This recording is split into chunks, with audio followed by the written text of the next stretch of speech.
Thank you very much. I start, right. It's a real honor to be here, and on behalf of the European Commission, I would like to extend my thanks to the Pontifical Academy of Science and Social Sciences. And I think this event creates a very important momentum, and I'm grateful to the Holy Father for initiating this discussion on the political agenda, and I think this will make a lot of difference. What I will do today, we have a lot of distinguished academics from across the world. I will refrain from an academic analysis. What I will do is I will present to you in my capacity as the EU Anti-Trafficking Coordinator, the EU Legal and Policy Framework on Trafficking in Human Beings, and then what I will try and do is highlight some key areas of concern and indeed heated debate at times, and explain our priorities and how we will work in the future. Let me start by saying that language matters a great deal. So what we are doing in the EU, we refrain from talking about fighting human trafficking. We refrain from using a very militant language, and we use a language that is more multidisciplinary, more ecological, to borrow from my colleagues on the right, more integrated and more comprehensive. So we address trafficking in human beings as a priority, and this is a priority for the EU and its member states. It's 28 member states, including in our external policy. And addressing trafficking is anchored in primary EU law, the Treaty of the Functioning of the European Union, and of course our larger policy framework. So trafficking in human beings, and I will say something that not everybody necessarily agrees with, is specifically mentioned in Article 5 on the prohibition of slavery and forced labor of the EU Charter of Fundamental Rights. So I think this is important because when we talk about slavery, slavery is a form of trafficking in human beings and not the other way around. Within the EU, people are predominantly trafficked for sexual and labor exploitation, but increasingly, we also witness more cases of trafficking for the removal of organs, forced begging, criminal activities. This is especially for children, benefit fraud, illegal adoptions. So trafficking in the EU used to be seen as a criminal phenomenon coming predominantly from third countries. I will say that this is not the case anymore. Most of the cases within the EU are cases of internal trafficking. That is, EU citizens being trafficked in the EU. I will come back to that. So what is the situation in the EU? As I said before, we're very wary of estimates, different types of estimates and different types of definitions. What we have done at the EU level for the first time this year, we have collected statistical information that is very concrete. It is based on identified and presumed victims of human trafficking according to the authorities, according to the national statistical offices. So we know that within the EU, 23,600 people were identified for the years 2008 to 2010, and also we know that this is the tip of the iceberg, of course. We also know that there are signs of organized crime gangs increasing their trafficking activities in the EU in parallel with the worsening economic crisis. And Europol reports on increasing demand. There are worrying trends in the EU based on this concrete data. And what we see, for example, is less traffickers being convicted. In fact, conviction rates fell by 13% in 3 years, from 2008 to 2010. We also know, according to this data, that the vast majority of victims, 80%, are women and girls, and 20% of the victims, men and boys, and the detrimental majority are victims of sexual exploitation. In fact, we hear that the percentage of victims of trafficking for sexual exploitation is increasing each year, whereas the percentage reported for labor exploitation has dropped. I take this with a big question mark, because it could be that we're better at doing our job and identifying victims, or it could be, well, indeed, that these are the numbers, and that we don't really know. So I take very seriously the comments by Professor Archer in this. What is very interesting, as I said, is that 61% of the victims that we actually identified are EU citizens. And from outside the EU, the majority of victims come from Nigeria and China. So what are we doing about this? I can say, and in that sense I feel very confident in saying that the EU is uniquely positioned to address human trafficking, because what we have is hard law, creating legal obligations on the member states. We have robust enforcement mechanisms where we can, and indeed do, take the member states to court, and where fines are often imposed. We have a very comprehensive policy framework, and as sometimes we joke about, we have a lot of financial support. So we have law, we have policy, and we have funds. We have the tools. We have the necessary tools to address trafficking in human beings, and I don't say that as an EU official. This is something that is acknowledged very widely at the moment by the international community, our member states, frontline officials, and very tellingly for me, from the civil society who really believe in the work that we do.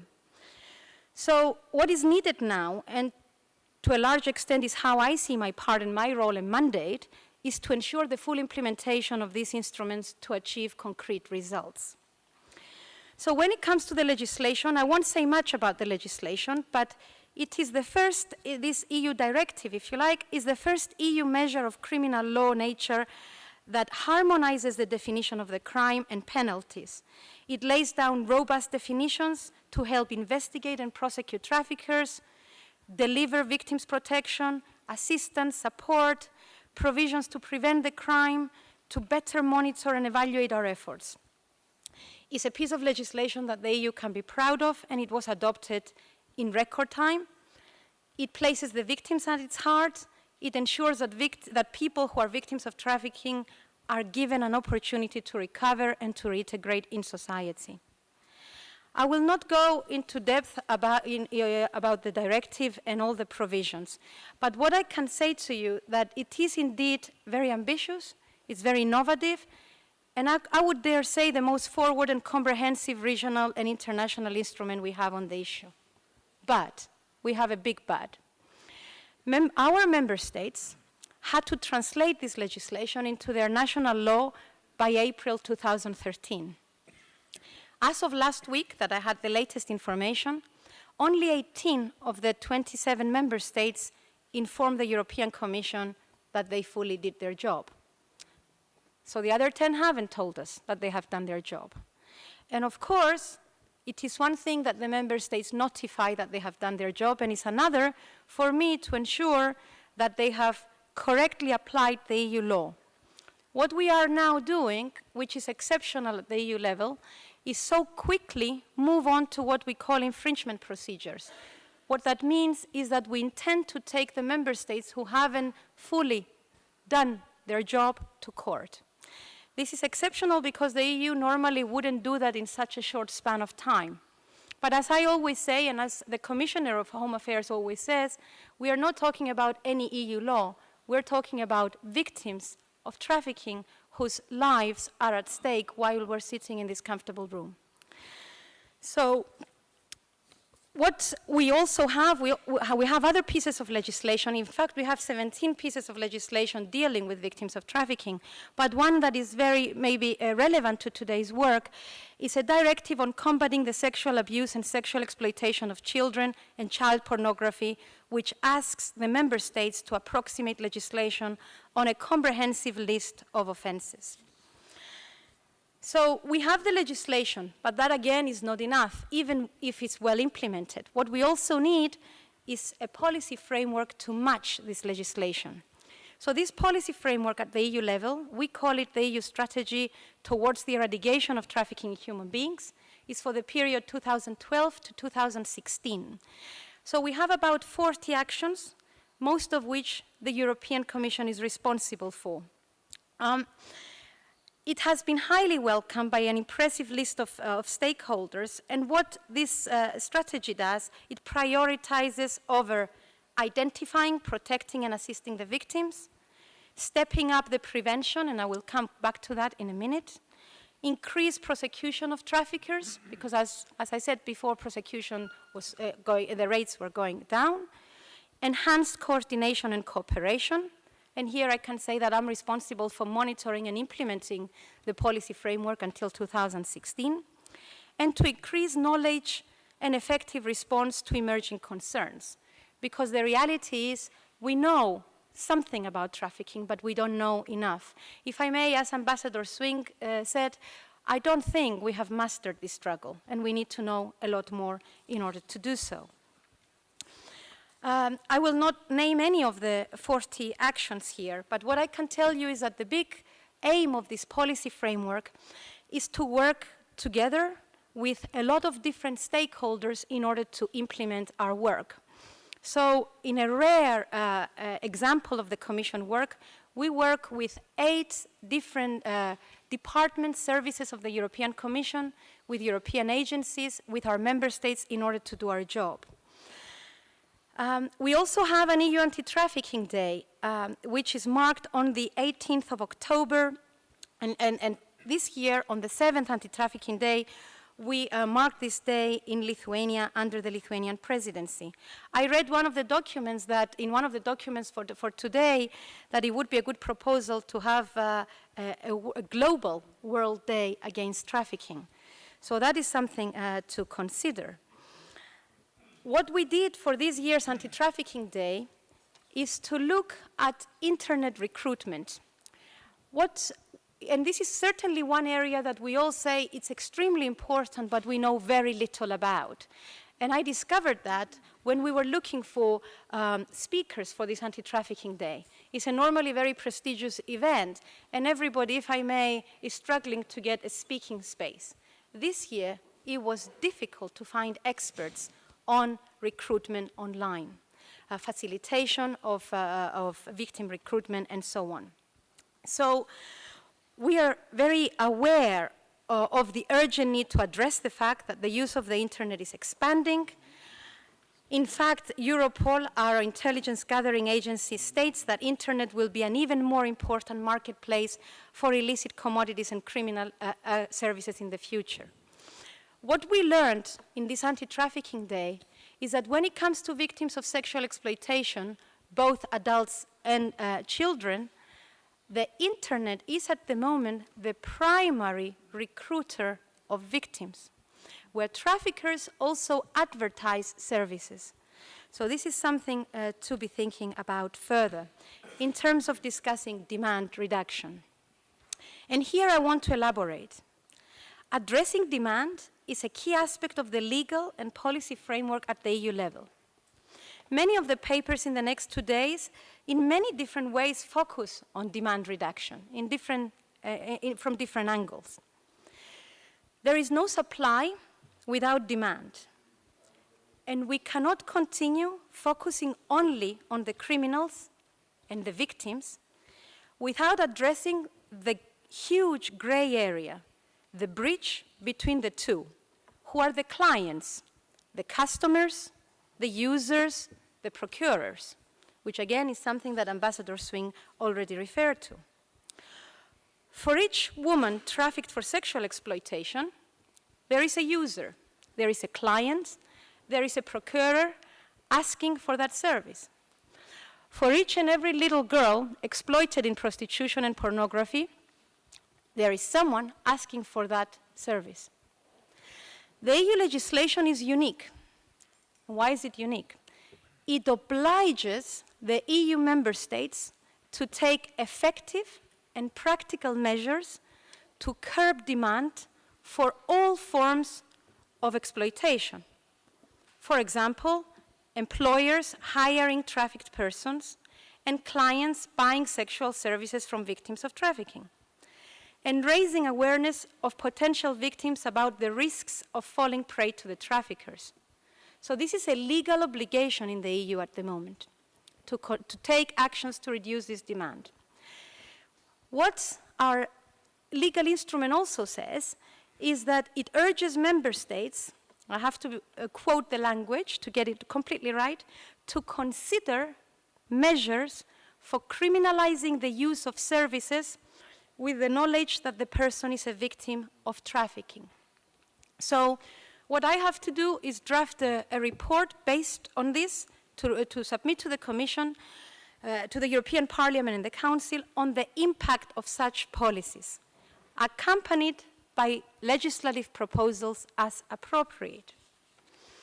We could consider, indeed, making the use of services with the knowledge that the person is a victim of trafficking is a crime.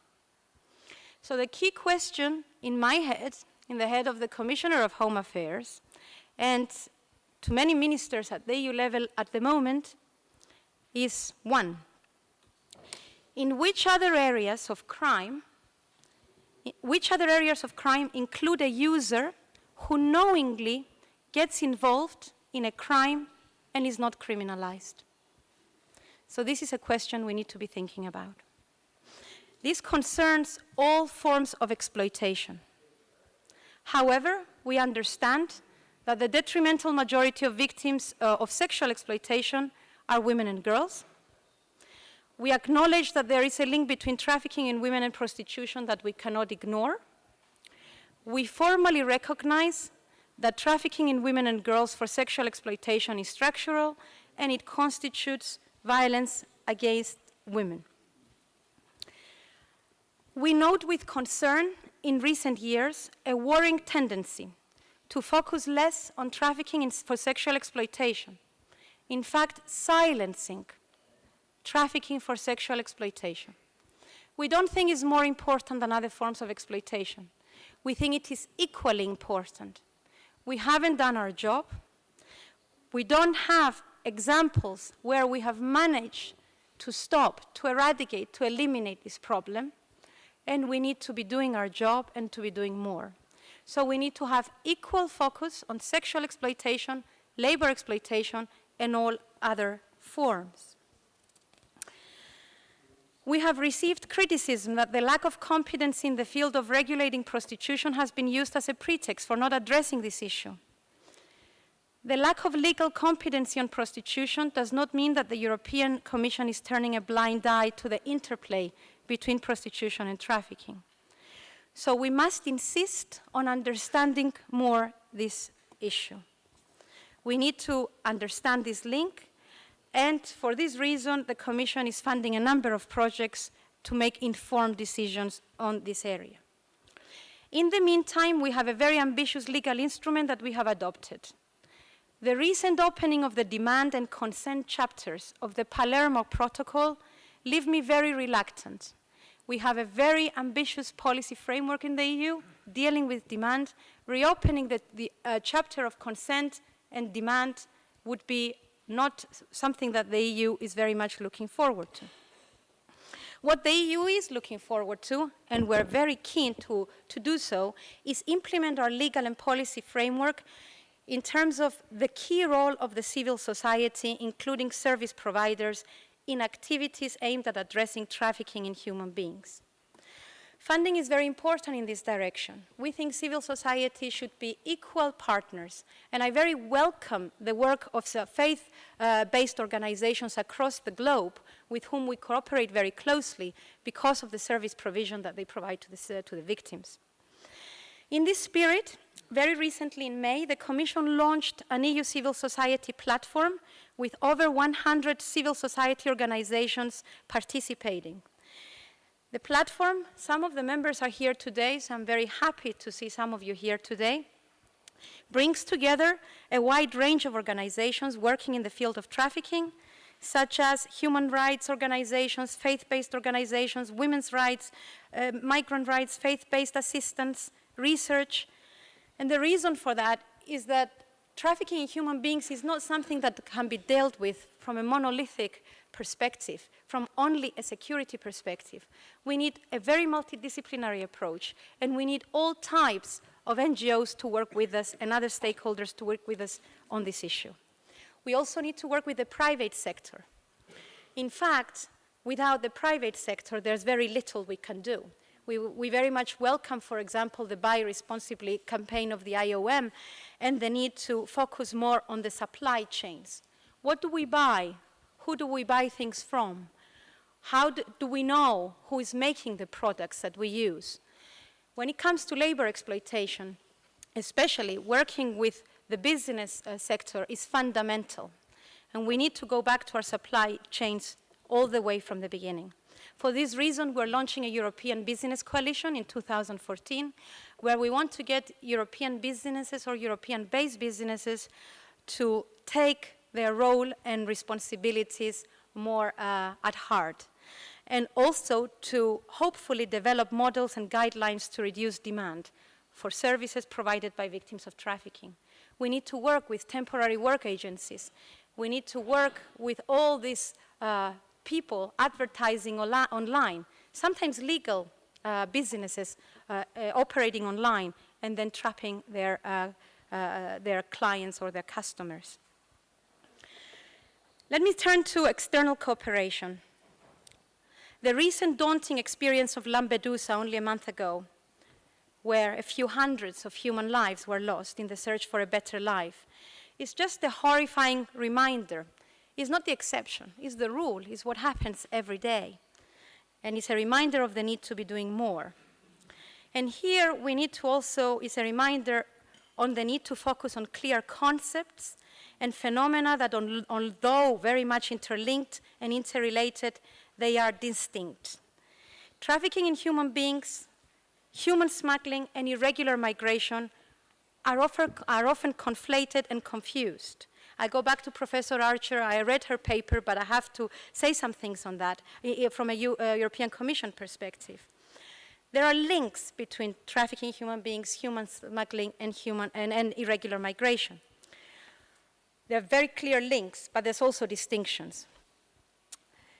Trafficking in human beings in our law has as its main objective the exploitation of an individual for profit, often using coercion and control, and is thus first of all a violation of human rights and freedoms and a crime against the person.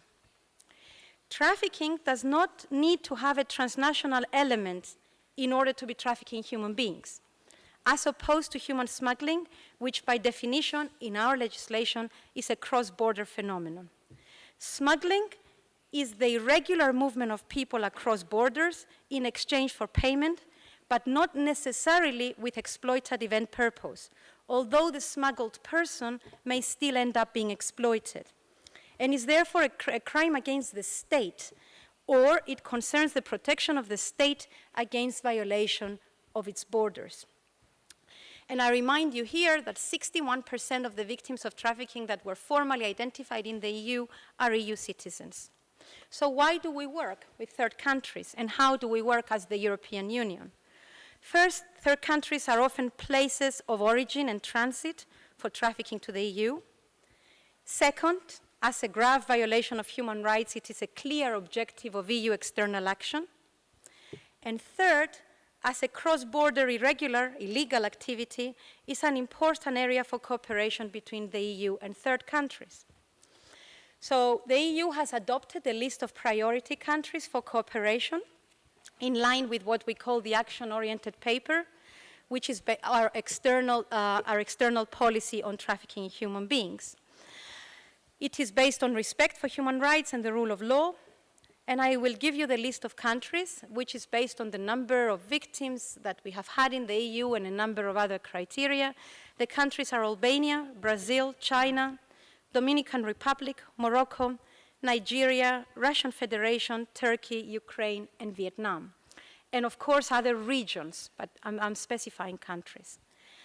I'm currently coordinating a large-scale exercise with the European External Action Service, where the EU will continue to follow the implementation of measures strengthening the EU external dimension. Trafficking in human beings is included in all migration dialogues the EU has entered, mobility partnerships, our framework of the Eastern Partnership, human rights dialogues, a lot of different instruments that we use to work on trafficking, and increasingly so, we ensure that it's at the forefront of our external efforts. Before I close, a few things on financial support to address human trafficking. As I said, we have EU hard law, which we enforce. And I talked about the directive. We have policy that we monitor. And of course, we have funding. And this is what makes the EU able to be concrete in the ability to match its work with its priorities. The EU is the main contributor of humanitarian aid in the world and the main donor of international and regional bodies, some of them in the room. Funding programs range from migration to gender equality, employment, development cooperation, and so on and so forth.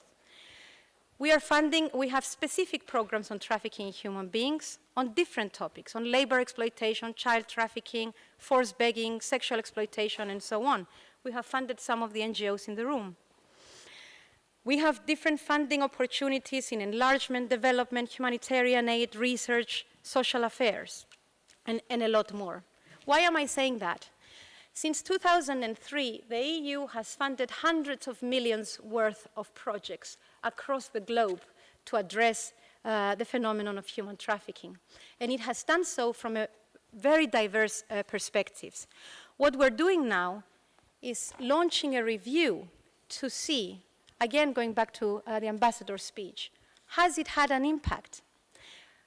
I'm not sure, if I may, with all respect to the UN Special Rapporteur, we need more funding. We need to continue with the funding.